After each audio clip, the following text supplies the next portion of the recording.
కుంభమేళా కానివ్వండి, వైకుంఠ ద్వార టికెట్ దర్శనమే కానివ్వండి, లేకపోతే ఆహ్, ఎక్కడైనా సరే కార్తీక మాసం దీపాలే కానివ్వండి, వాటెవర్ పలానా ఏకాదశి అప్పుడు గుమిగూడడం కానివ్వండి, శబరిమలే కానివ్వండి, తిరుమల బ్రహ్మోత్సవాలే కానివ్వు, లేకపోతే బెజవాడ కనకదుర్గమ్మ దసరానే కానివ్వు, సమ్మక్క సారక్క జాతరే కానివ్వు.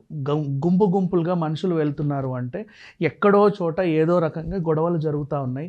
ఈ మధ్య కాలంలో శబరిమలకి వెళ్ళే భక్తుల పట్ల చాలామంది చాలా రకాలుగా ప్రవర్తిస్తున్నారు అంటూ బోల్డన్ని కంప్లైంట్స్ వచ్చాయి. తెలుగు రాష్ట్రాలకు చెందిన వాళ్ళ మీద కూడా కొన్ని కంప్లైంట్స్ వచ్చాయి. ఇప్పుడు రీసెంట్‌గా ఏమైందంటే హైదరాబాద్ నుంచి ఒక భక్తుడు వెళ్తే అక్కడ స్థానిక వ్యాపారి తన తల పగలగొట్టి మాల తెంపేసి చాలా ఇదిగా ప్రవర్తించాడంట. అయ్యప్ప స్వామి భక్తులు దేశ విదేశాల నుంచి కూడా వస్తారు శబరిమలకి ఇదే సీజన్ కాబట్టి. జనవరి 14కి అక్కడ అఖండ జ్యోతి దర్శనం ఉంటుంది.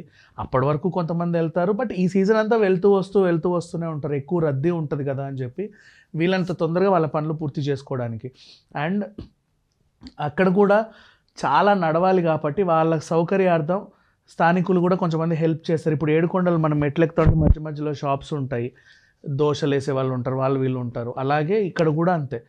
అయితే విషయం ఏంటంటే సీజన్ ఎక్కువ మంది వస్తుంటారు, ఖచ్చితంగా కొంటారు అనేసి స్థానిక వ్యాపారులు ఏం చేస్తారంటే కొంచెం రేట్లు పెంచుకుంటారు. ఇప్పుడే సంపాదించుకుంటాం కదా మళ్ళీ ఇంకెప్పుడు సంపాదిస్తాము అని. బట్ బేసిక్గా అలా చేయకూడదు ఆలయ పరిసరాల్లో. బట్ అన్ని చోట్ల అంతే.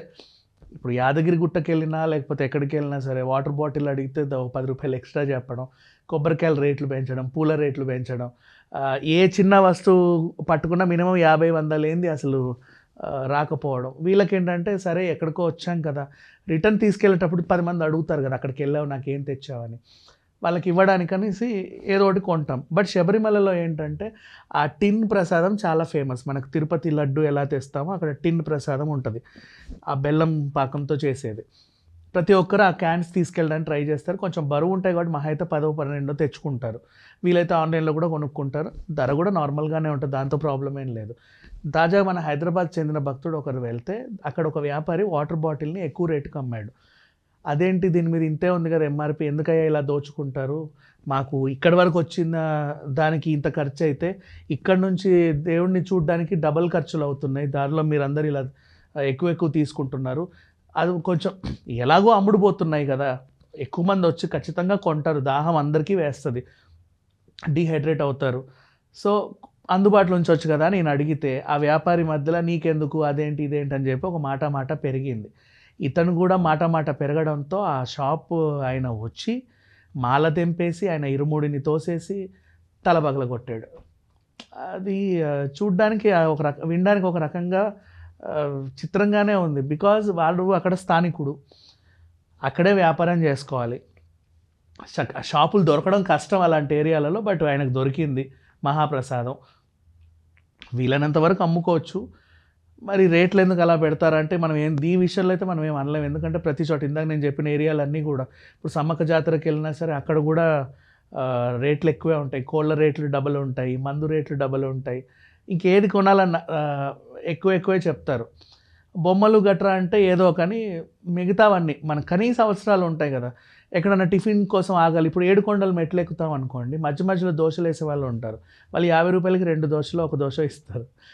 అదంతే అంటే వాళ్ళకి అదే స్టింగ్ ఓ 10-20 ఎక్స్ట్రా పెట్టుకుంటారు, థమ్స్అప్ ఓ 10-20 రూపాయో ఎంతో ఎక్స్ట్రా పెట్టుకుంటారు. అంటే వాళ్ళకి అంటే వాళ్ళు చెప్పేది ఏంటంటే మేము సిటీ నుంచి ఇక్కడికి తెచ్చి ఇక్కడ పెట్టుకోవాలి, మాకు ట్రాన్స్పోర్ట్ ఖర్చులు అవి ఇవి అవుతాయి కదా, అందుకని చెప్పి మేము ఎక్స్ట్రా అమ్ముతున్నామండి. అండ్ ఇక్కడ మేము షాప్ పెట్టుకున్నందుకు కూడా వాళ్ళకి ఇంత కట్టాలి కాబట్టి ఈ స్టాల్ మీద మేము వసూలు ఇట్లా చెప్పితే అర్థం చేసుకుంటారు, పెద్ద విషయం కాదు. కొంతమంది అదే పనిగా గొడవలు వేసుకోవడం, దాన్ని పెద్దది చేసుకోవడం. అండ్ ఇంకోటి మాల తెంపేయడం అనేది చాలా పెద్ద నేరం. ఎందుకంటే అతను మాల వేసుకొని ఎన్ని రోజులుగా దీక్ష చేసి లాస్ట్ ఇరుముడు పట్టుకొని ఆ దీక్ష పూర్తి చేసుకోవడానికి అక్కడ దాకా వచ్చాడు. దేవుడికి జస్ట్ 4 అడుగుల దూరంలో మాల తెగిపోయిందంటే తనకు కూడా నిజంగా చాలా బాధ వేస్తుంది. చాలామంది నమ్ముతారు అయ్యప్ప మాల ఉన్నంతకాలం మనకి మంచి జరుగుద్ది, యాక్సిడెంట్స్ అవ్వవు, ఏమీ జరగదు, ఆరోగ్యం బాగుంటుంది అని చాలామంది నమ్ముతూ ఉంటారు. బట్ అక్కడ స్థానికులు ఇలా చేయడంతో కొంచెం ఇదనిపించింది. ఎక్కడైనా సరే ఈవెన్ మనమైనా సరే వేరే ఏరియాకి వెళ్తున్నాము అంటే అక్కడ వాళ్ళకి ఏంటంటే మేము లోకల్ అనే పొగరు అందరికీ ఉంటుంది. మనం కూడా వాళ్ళతో సఖ్యంగా ఒక మెలుగుతా వెళ్ళిపోవాలి. అంతమించి ఇంకేం చేయలేం.